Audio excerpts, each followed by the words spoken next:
मुरली के दादाजी उनके पहुंचने के कुछ देर बाद घर आते हैं और उन सब की शक्लें देखकर पूछते हैं, क्या बात है बच्चों, घबराए हुए लग रहे हो? दादाजी, क्या आप हमें बहुरूपिया के बारे में कुछ बता सकते हो? बहुरूपिया, इधर आओ तुम सब बच्चे। बहुरूपिया सिर्फ एक डर है, अपने अंदर का डर। बहुरूपिया का कोई रूप नहीं होता। वो हमसे सारी खुशियां छीनकर एक ऐसा रूप में हमारे सामने आता जैसे हम सबसे ज्यादा चाहते हैं। वो उस रूप के साथ हमें उसकी दुनिया में लेकर चला जाता है। उससे बचने का कोई तो रास्ता होगा। उससे सिर्फ वही बच पाते हैं जो अपनी भावनाओं को काबू कर सकते हैं। उसके आने से एक पल में उदासी छा जाती है। ऐसा लगता है कि दुनिया भर की दुख दर्द और तकलीफ सिर्फ तुम्हें ही है। ऐसा कुछ महसूस हो तो तुरंत वहां से भाग जाओ। इतना सब सुनने के बाद किशन के दिमाग में एक और सवाल आता है। वो सब तो ठीक है दादाजी, लेकिन वो लोगों को उसकी दुनिया में ले जाकर उनके साथ क्या करता है? किशन का ये सवाल सुनकर सबके कान तेज हो जाते हैं और सभी मुरली के दादाजी की तरफ बड़ी उम्मीद से देखते हैं। जो भी उसके साथ जाता है वो कभी लौटकर नहीं आता बच्चों। किशन अपने खुराफती दिमाग से एक और सवाल निकालकर पूछने ही वाला होता है कि पीछे से मुरली के पिताजी आ जाते हैं। बहुरूपिया जैसा कोई चीज नहीं होती बच्चों। दादाजी की पुरानी आदत है बच्चों को डराने की। बहुत रात हो गई है, सब अपने अपने घर जाओ या मैं छोड़कर आऊं? हम चले जाएंगे चाचा जी, सुबह मिलते हैं मुरली।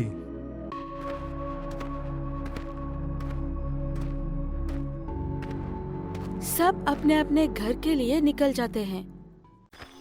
आगे से किशन को अकेला जाना था। किशन, सीधे घर जाओ, समझे ना? ठीक है माती, सुबह मिलते हैं। राधा, सिया और रामू तो अपने अपने घर पहुंचते हैं।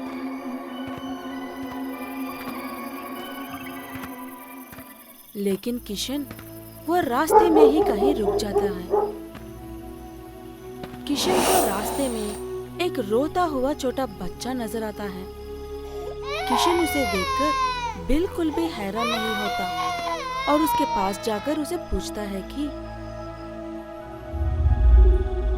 इतनी रात को वो भी अकेले यहाँ क्या कर रहे हो बेटा? चुप हो जाओ, मैं तुम्हें तुम्हारे घर छोड़ दूंगा। किशन की बातें सुनकर वो बच्चा एकदम से चुप हो जाता है और जंगल की तरफ इशारा करता है। किशन बिना कुछ सोचे समझे उस बच्चे को उठाकर जंगल में लेकर जाता है।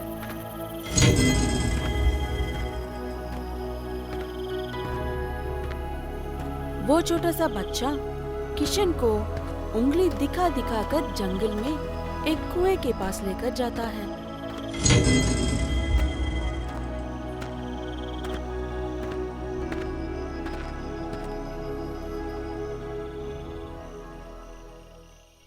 ये तो एक कुआं है बेटा। यहाँ पर आसपास कोई घर भी तो नहीं है।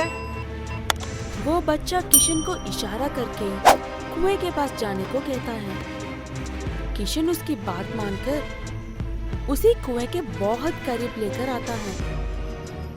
वो बच्चा हल्का सा सामने की ओर झुककर उस कुएं में कूद जाता है और अंदर से आवाज लगाता है, किशन भैया, यहाँ नीचे आकर मुझे बचाओ।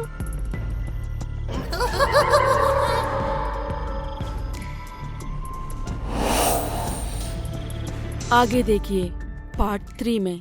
कैमरा भूत।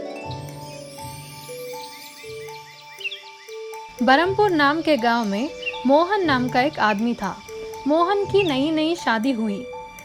शादी के तोहफे में उसे एक पुराना कैमरा मिला। कैमरा देखकर मोहन काफी खुश हुआ और उत्साहित हुआ था।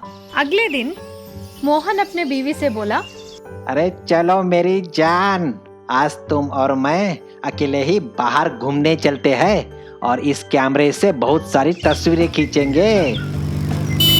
दोनों पति पत्नी स्कूटर पे बैठकर चल पड़े। कुछ दूर जाने के बाद मोहन फोटो खींचने अपने गाड़ी को रोका। इस प्रकार मोहन रास्ते में हर जगह रोककर खूब सारे फोटो लिया। अब रात होने को था। मोहन एक पेड़ के पास फोटो खींच रहा था। एक भूत उस पेड़ से उतरकर सामने आई। अरे रमा, भागो, वहाँ भूत है, भागो। चिल्लाते हुए डर के मारे मोहन अपने कैमरा वहीं पर फेंक दिया। उनके जाने के बाद भूत उस कैमरा को लेकर बोली, अरे ये क्या है, बड़ा ही अजीब डिब्बा है। यह कहकर उस कैमरा में घुस गई। उस रास्ते से करण नाम का एक आदमी गुजर रहा था।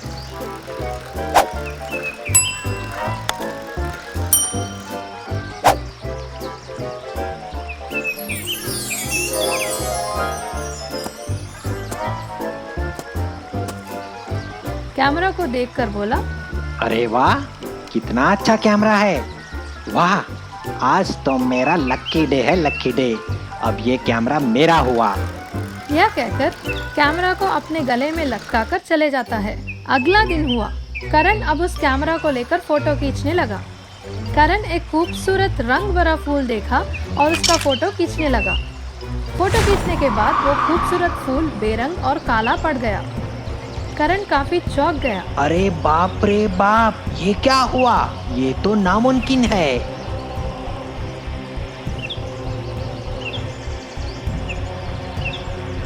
यह बोलते हुए आगे एक भैंस का फोटो खींचा। फोटो खींचने के बाद भैंस वहां से गायब हो गया। अरे बाप रे बाप, ये तो गायब ही हो गया। जरूर ये मैजिक कैमरा है, मैजिक कैमरा। यह कहते हुए आगे चल पड़ा। आगे चलते चलते उसे सरपंच भी दिखाई दिए। क्या रे किरण, कुछ काम धाम नहीं है क्या तुझे? ये क्या कैमरा लेकर घूम रहा है फालतू में? अरे सरपंच जी, मुझे ये कैमरा रास्ते में मिला है। रुको, मैं तुम्हारी एक फोटो खींचता हूँ। यह कहकर करण सरपंच का फोटो खींचा। जैसे ही वो फोटो लिया, सरपंच भी गायब हो गए और डर के मारे अपने घर के ओर भाग गया। घर पहुंचकर करण खुद से बोला, लगता है ये जादुई कैमरा है। ये तो हर चीज को गायब कर दे रहा है। ये कैमरा किसी गलत हाथ में लगने से पहले इस कैमरे को तोड़कर नष्ट करना होगा। यह कहकर उस कैमरा को अपने हाथ में लेता है। उस कैमरा से एक भूत का हाथ उसके गले को जोर से दबाते हुए, अगर इस कैमरा को कुछ हुआ तो मैं तुम्हें मार डालूंगी। यह कहकर भूत का हाथ गायब हो गया। करण डर के मारे अपने दोस्त के पास मदद के लिए भागा और अपने दोस्त को सारी बात बताया और उसकी मदद करने का मांग कर रहा था। डरो मत दोस्त, इसका कुछ न कुछ उपाय जरूर होगा। रुको, मुझे सोचने दो। यह कहते हुए सोचने लगा और उसे एक आइडिया आया। तुम एक काम करो, उस कैमरे को एक आईने के सामने रखकर उस कैमरे का फोटो लेना। इससे क्या होगा भाई? ऐसा करने पर वो कैमरा हमेशा के लिए गायब हो जाएगा और उस भूत को पता भी नहीं चलेगा। करण घर गया और जैसा उसका दोस्त बोला वैसा ही वो आईने के आगे उस कैमरा का फोटो खींचा। कैमरा से जैसे ही फ्लैश निकला, उसकी रोशनी में वो कैमरा और भूत दोनों गायब हो गए। इस प्रकार करण को उस भूतिया कैमरा से छुटकारा मिला।